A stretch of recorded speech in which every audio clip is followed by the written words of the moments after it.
Um, why don't we start and from left to right, just introduce yourself. I'm Elbert Dixon. Okay, And I'm his brother, Judge Dixon. okay.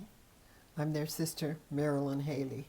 And Marilyn and Elbert are twins. Is that correct? Yes. Okay. All right. So I feel really honored to be here with you today, to have been invited into your home, to document your quilts and talk about your unique family dynamic. You are all quilters, with the exception of Judge. But you are all quilters and you quilt together. And that makes it makes it a unique situation. And you also were quilting with your mom. So I'm really interested in how all this came to be and what inspired you all to start quilting together as a family. So I'm going to start with some questions here. Does someone want to start by telling me how and why you started quilting together as a family? Any one of you can answer. I'll answer. The together part came about as a result of COVID. We had quilted separately, individually prior to, but COVID threw us together, and we needed something to do. We started out because we had all of my mom's fabrics and stuff that she left, and we were making masks. And when the need for masks ceased, I started making baby quilts. And Elbert came on board and we started making big quilts. And we do it together. He lives right next door. We're both retired and we both enjoy it. Okay. Great, great. So, Elbert, why don't you tell me when, where, and how did you learn to quilt? Okay, I'd like to say, first of all, I have memories of my elders quilting. My grandmother and my mother and my mother's sister, my auntie. And I can remember them building their own quilting stand. The frame? The frame. Yeah, and crawling under it, at about 8 years old, crawling under it and playing around. And they used to stand up there and stick needles and pins through it and do the quilting by hand. So that's my earliest memories. Okay. I always saw my mom sewing, doing handiwork and quilting growing up. Eventually, she used to quilt all the time when I'd come to visit her. And it seemed interesting. So at some point I said, I want to try it. And she showed me how and taught me how to make my first quilt. And that was probably around 1990. Okay. Okay. And Marilyn, when, where, and how did you learn to quilt? I got it from Mother because whenever I would go home to visit her after I moved here, she was involved in a class. They would have quilt shows, and I always went home for the quilt show. And her and I also went to see a display of black quilts up on Expedition many years ago, and the interest just grew. And so when I ceased to work, I knew how to sew because I made my own clothes. I started, dabbling with the quilting. Okay. Yeah. Great, great. So, when you work together on quilts, do you work individually and then come together, or do you start off a quilt project as a joint project? It's usually a joint project. Elbert is very talented in design. I tend to help provide the expertise in the sewing part and bringing his ideas together. And so between the two, ends up interesting. Okay. So, approximately, how many quilts have you made together? Just a rough guess. Right now we have about 15 here in the house. We've probably made at least that many more. We don't keep them. It's part of a ministry. We gave the masses away during COVID when people couldn't get them, and when we give the quilts away as the Lord leads us. Okay. Okay. What roles, you were starting to tell me who does what, but what roles do you play when working on quilt? And what I mean is, like, does one person cut and another one do the piecing? You know, can you tell me how that works when you're working together? He likes to cut, and he does most of it. Okay. I can. And we both do the piecing. Okay. Okay. We do have the quotes long-armed. Long-armed. Yeah. Professionally? Yes. Okay. Yes. Okay, well, who decides when you get ready to do a quilt or a quilt project? Who has the last word on the pattern, the design, the color, the fabrics? Who has a say-so in that? Who's the last word? Oh, it's pretty much Joint. 50-50 Joint, give and okay. take. Whatever decision seems to come out best, Yeah. we just go with it. Okay, okay. Are any of you a member of a guild, or either of you a member of a quilting guild or a sewing group? Okay. And what's the most fun or exciting part about quilting together as a family? And you can either use when your mother was here.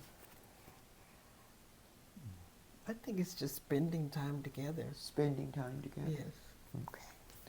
And so I'm going to direct these questions to you, Marilyn. How long has your family been in Nevada, and where did you originate from? My husband and I came in 1979. Was your mother here? No, mother was in Compton, California. Okay, okay. Which is where we grew up. So you came here in 79 from Compton. Okay. Yeah. Okay. And you moved here because? My husband took the position as assistant pastor. And you were telling me a little earlier, are there other family members that quilt? Or have quilted, you know, in the past, that were quilters? As Elbert said, our grandmother, which was our mother's mother, and her younger sister, they quilted. I have a cousin in Maryland that I think has quilted. Yeah. Okay. And besides the pandemic that you mentioned earlier, are there particular events, people, or experiences that may have impacted your quilting or your projects? I mean, like you said, you do these for charity, and it kind of started during the pandemic. But are there other things that have an impact on your quilts? I donated one this year to our Women's Missionary Union at church, and they raffled it off. A lady in Oregon won it. Oh, okay. Okay. That's about it. Can you tell me how has quilting changed your relationships with each other? Once you started quilting together, was there a change in your relationship? But you're twins, so that's that's kind of a strange question to ask a twin, you know. We've so we always could skip been over very that one close. if you like. We've always been very close. This, I think, is the most time I've spent with Elle since we were little. Okay. You know, So you would say that it has brought you closer together I because think you it has. have the opportunity to spend more time. I think it Okay. has. Are there any funny or surprising moments that have happened while you two were quilting together? All the time. Do you want to share? Or All the expound time. on that? All the time. And we bring up this motto, saying that we use, and that saying is, I went to Willowbrook. Okay. Because we went to all three of us went to Willowbrook Junior High School. Uh-huh. And when we were in high school and junior high school, they had those what do you call those classes? Shop Shop. classes. Vocational. Training classes. And you could take cooking, sewing, wood shop, metal shop, auto shop, those things. So we go back to that. Like I went to Willowbrook, you know, which means we took a class. Yeah. In You sewing. learned something. Yes. Okay. All right. That's good. That's good. That's good. And so, Marilyn, what does the future look like? I mean, how do you plan to continue this wonderful tradition of quilting together as a, or getting together to create? You know, how do you plan on continuing that? Well, if the eyes hold out, I hear you on that. it's because we kind of support each other in what our shortcomings are. Maybe the quilts will get smaller. He likes to make big things. And hopefully people still appreciate them and won't mind getting them. Okay. All right. That sounds good. Now, this is specifically for you, Marilyn. You may have answered this in part already. What do you think is the most rewarding part of quilting together as a family? What's the most rewarding thing about that?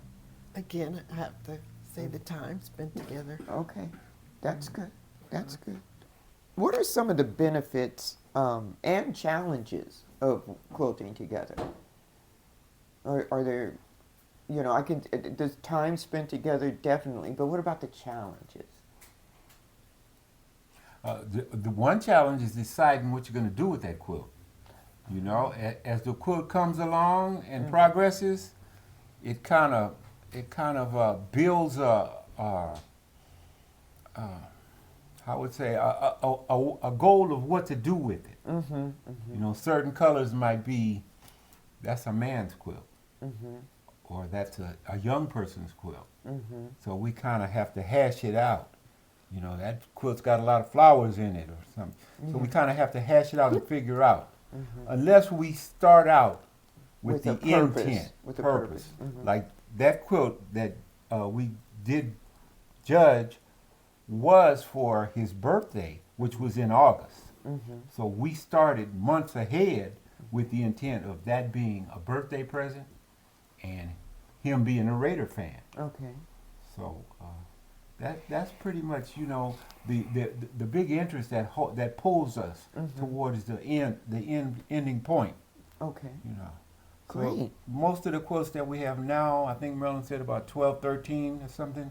You know, we went through them, photographed them, and pretty much decided what we'd like to do with them. Okay. You see, Okay. we don't want to keep them. Right. You see, 12, 30. Yeah, what are us. you're gonna have? The Yeah. house would be full. Right, right. Okay. When you are working together, Marilyn, do you feel? Well, you too, Elbert. Do you feel inspired, challenged, or is it competitive? I don't think it's competitive. I know that it's exciting. Oh, okay. It's exciting. That's good. You want to get to the end. You want to see the end product. Okay. Elbert, did you wanted to add something? Do you feel inspired or challenged? Always, I feel inspired. Um, the challenge is getting to the next step. Mm-hmm. You know, sometimes I'm stuck, Mm-hmm. and I need her perfection, Mm-hmm. you know, to push me along to the next step. Okay. So that's the only thing challenging about it, but yeah, it's always inspiring because you know you're looking forward to that finished goal. Yes, Project. that's a good feeling. Yeah, when it's That's a good finished, and you say, ah. We had someone tell us there's no mistakes or Oh, yeah. one way to do something. Yeah. Yeah, That we that call them signature moments. yeah. Mhm. Yeah, it's not a Sure. mistake. Yeah. It's just a signature moment that you made a mistake or went the wrong way. Yeah. You see, Mhm. but nobody else can do that. 'Cause Yeah. it's only on that quilt, so that's like your signature. You made it your own. Mm-hmm. Do either of you have a favorite quilt or a project that you worked on that has some special significance? To me, they're all special. Okay. They are. Okay. Even the ones that I did not work on, Mm-hmm. but were passed on to me, Mm-hmm. you know, in some way. Okay. They're all special. And this question I'm going to change up from what I have down here on paper. Can either or both of you tell me what is the most important thing that you learned from your mother in this family dynamic of quilting? Mother said in her last days that she just wanted us to stick together. And her and my dad died close together. And people that have known us through the years, and I don't know if the boys have heard this, but have said your family is the only family that I've seen that there wasn't bickering and squabbling, you know, when you lost the parents, but that there was cohesion there. That it showed the love and the way that she raised us. Okay. Elbert? Oh boy, the value of family. That's the utmost. The value of family. That's right. It's Um, priceless. Albert, these questions are kind of for you. You first told when we started this interview, and I asked about when did you start quilting, but I guess I want to change that question up also and ask you, when did you get involved in the family quilting? When did that happen for you? Under my mother's tutelage. Okay. Yes. And how old were you then? I don't know. Let's see. Take a good guess. Between 45, 50 years old. Okay. And in what way or ways did your mother and or your sister inspire you in that quilting process? Because you said you would get to a point and then you would turn to your sister to push you on. They were years ahead of me because they were experienced in sewing. So they could taught me small things like put a button on your shirt. Okay. You see, so you know when quilting came, it's just an extended way of sewing. Okay. And they were ahead of me, so they were always there for me to learn from. Okay. And what did you enjoy most about quilting with your mother and your sister? Oh, it was like, damn, they know all these things. Yeah. You know, they've been right here in my life all this time, and they know all these things that they're giving to me that I didn't know anything about. I seen them, I could recognize them. I didn't have an understanding Of the process. of the process. And then the feeling you get from actually Right. doing it. Right. Okay. let's see. There are male quilters, but there are not many of you. And, okay. The quilting cowboy The, was. Have you ever heard of him? There was a No. man named the quilting cowboy. Ike. Oh, it'll come to me. Ike something, but he's on the internet. You can find his travel shows and stuff. He was called the quilting cowboy. His name was Ike, and he lived in Torrance, California. okay. And He did my mother's quilts. He long did. arm. He did the long arms on my mom's quilts, and that was kind of a door that opened for me to see that wow, this is a guy, a man that's doing all this. Well, since I said there's not many of you, and we are African American, have you, specifically you, faced any challenges as an African American male in this quilting field that does not always reflect diversity? I mean, I know that's a strange question, especially if you're quilting from home and you're not involved in a guild, or have your quilts been in quilt shows and things like that, where you would be out there where you would get some type of feedback and response from the public. And I don't know. I can't. that's okay. That's I okay. can't really answer it. You know, it Yeah. seems to me like the You haven't experienced any negative I comments. haven't experienced any negativity, but it's like most of the paths that I've crossed has always been older women. Mm-hmm.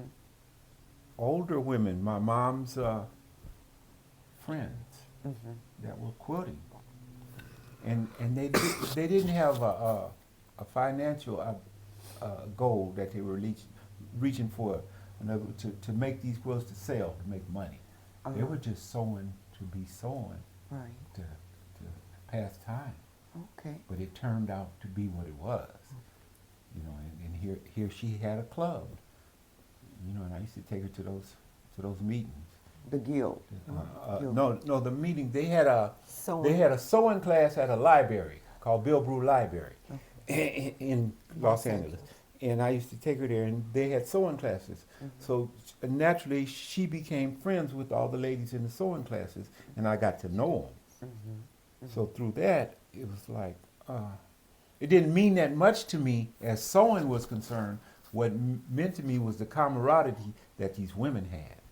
Well, that's wonderful. It drew them together, and then they have a Christmas party, you know, and I went to a couple of those, and that's what meant so much, Okay.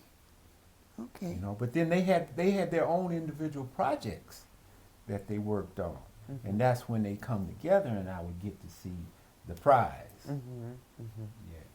Okay. Well, now, again, as a male quilter, what's been your proudest moment or most significant achievement, your personal, something Well, that you learned actually, or made? when I made that first quilt, First quilt? Okay. when I made, because I put it together. I put it together, and you know, so And- that was it. Yeah, and everything after that was just icing on the cake. Just more building more and more, and you get to the point where you kind of confident. Say like, let's do this. I can do that. Yeah.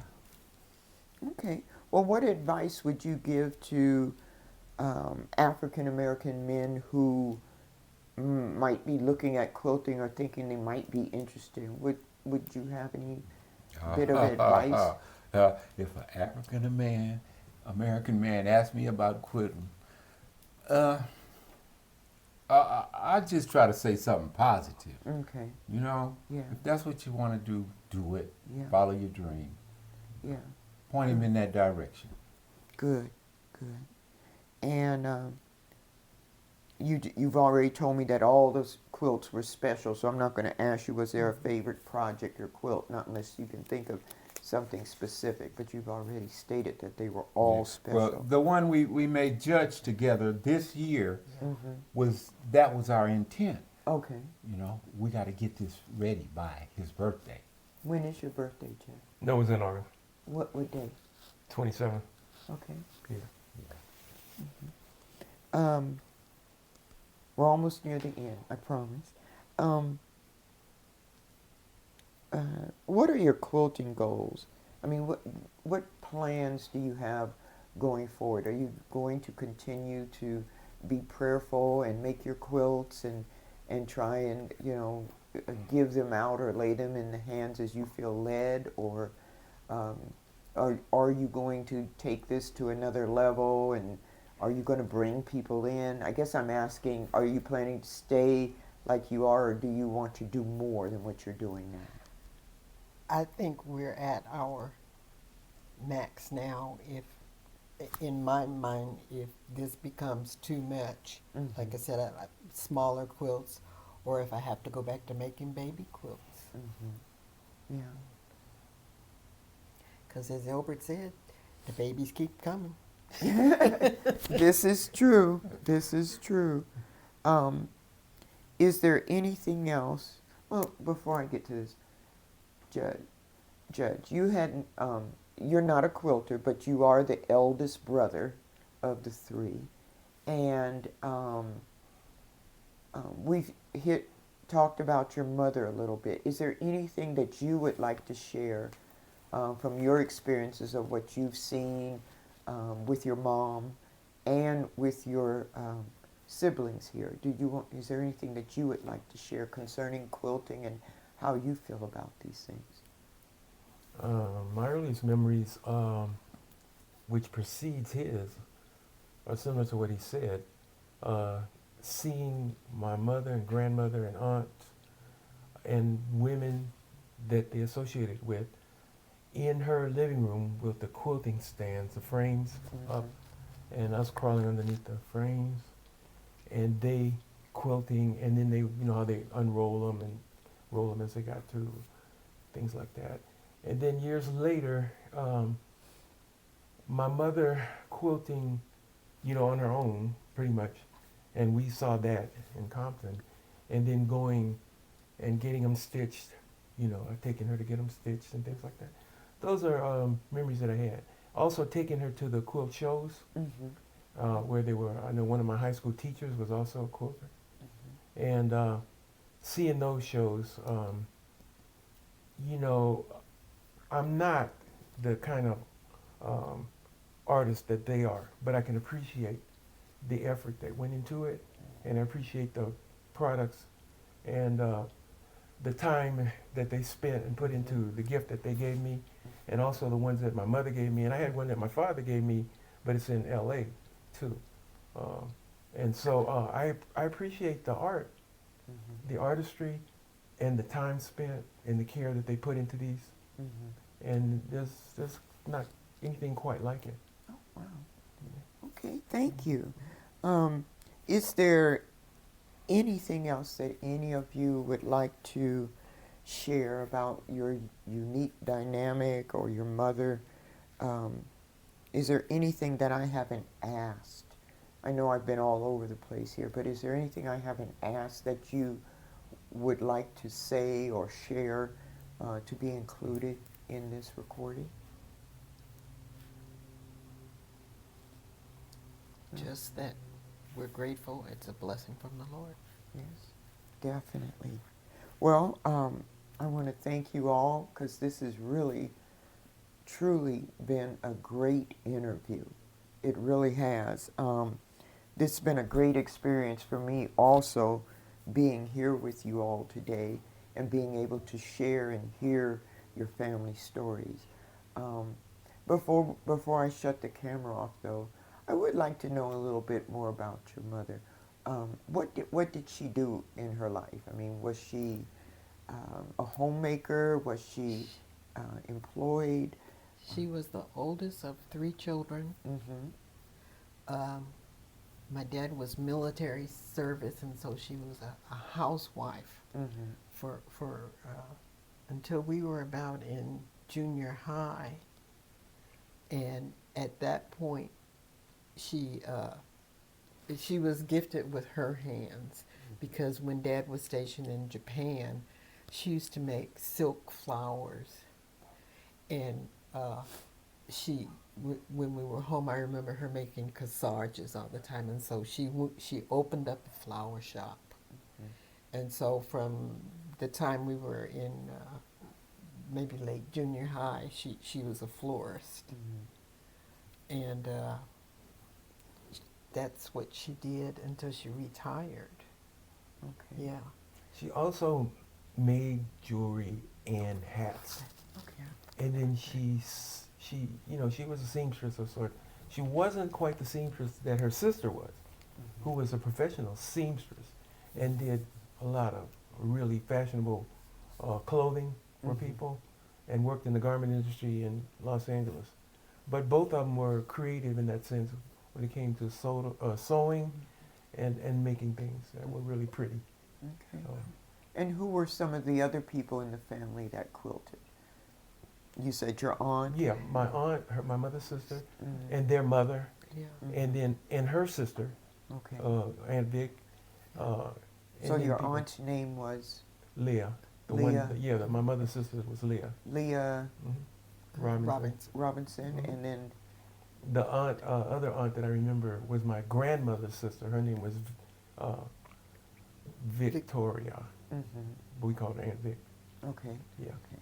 So those were some of the people that we remember from early on Okay. that were engaged in quilting. Okay. That kind of talent, though, came from both sides of the family. My father's baby sister was named Gladys DePlessis, and you name it, because she taught home ec. And if it was in her house, whether it was a couch, lampshades, drapes, She probably made it. She did. Okay. So you all come from a family of crafters, so I'm really not surprised that you've done all these amazing things. You know, it's kind of it seems like it's in your genes. It's on the men's side, too. Oh, Daddy built Mother a home everywhere he took her. really? And she did travel around with him in the military. Yes. I know back in the day, sometimes the family stayed put as the military member traveled because, well, racial issues sometimes. You didn't know where you were going to put your family, or sometime where they would allow us to stay, you know, wherever these bases are at. They weren't always welcoming in the housing outside the base, and you may have to live, at least that was a situation with my family up in Washington. There were the area around the base, they, you know, redlining, you know, they just didn't allow blacks to rent or buy there, so you had to go further out. And so my family didn't get a chance to travel when my dad and folks were in. But when I went in the service, I did travel. And I took everybody with me, every box, hat, and everything else. But anyway, I'm going to shut this down, and I just, yes, please, continue. Can I do a poem for you? Oh, I would love it. I Okay. would love it. New Orleans to Compton, gumbo to tacos, Louisiana streams to California dreams, and places in between. Won't believe all I saw in Oklahoma and Arkansas, but Grandpa's farm and Grandma's kitchen would smell like cornbread and sometimes biscuit. Baptist preachers and Sunday school teachers, sand dunes in New Mexico and Florida's beaches. Mushy Anone. Japan was a great place to play. Cherry blossom festivals and honey bucket smells.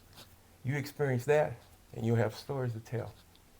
Back across the water with stops in Santa Barbara, San Diego to the Bay, Sacramento, then LA. Then straight out of Compton in service to my country, but I didn't volunteer. They say, thank you for your service. You get nothing for them years. Then into the classroom where I wanted to study poetry, but math came over me, along with jobs and industry, and then Social Security. Went back into the classroom just to make America great. But in spite of all my efforts, I couldn't make that mistake until I spit a few bars by Tupac to get my students to relate. Now you know my history. It shouldn't be a mystery where I'm sitting here today. Yes, I'm spitting poetry. I got a lot to say. Amen. Whoa. Amen. That was awesome. That was awesome. He's good at He it. is. You are full of surprises, Judge. You are. Oh.